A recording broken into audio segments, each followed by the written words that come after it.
Շնորհավորում եմ ձեզ Հայաստանի Պորտուգալիայի դեսպանատան կողմնակցությամբ։ Եվրոսիան որ ձեր նշանակումը ի նպաստ կլինի Հայաստանի Հանրապետության հետ Պորտուգալիայի Հանրապետության բարեկամական հարաբերությունների ամրապնդման և զարգացման։ Մաղթում եմ արգասաբեր աշխատանք։ Շնորհավորում եմ։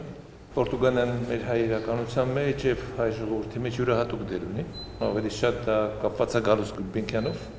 և շատ դեպքերում Պորտուգալիայում Հայաստանի ճանաչում են հենց իրենով։ Նոր ժամանակաշրջանում անկախացումից հետո մենք առանձնահատուկ բարեկամական հարաբերություններ ենք հաստատել և մենք պատրաստակամ ենք այդ հարաբերությունները զարգացնել, ավելի խորացնել, որտեղ քաղաքական առումով մենք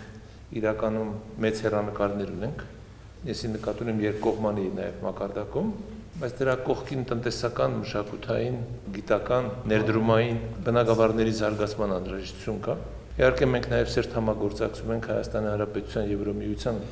ձևաչափում եւ առիթը օգտագործելով շնորհակալություն եմ հայտնում մենաճակցության համար, որ ցուցաբերում է Հայաստանում հենց այդ մակարդակի հարաբերություններում։ Thank you very much, Your Excellency. It is a very great pleasure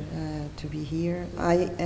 have the mandate very clearly to enhance our very friendly relations. Although we have 34 years only of formally established diplomatic relations, we are both very ancient nations and we have long-lasting ties between our peoples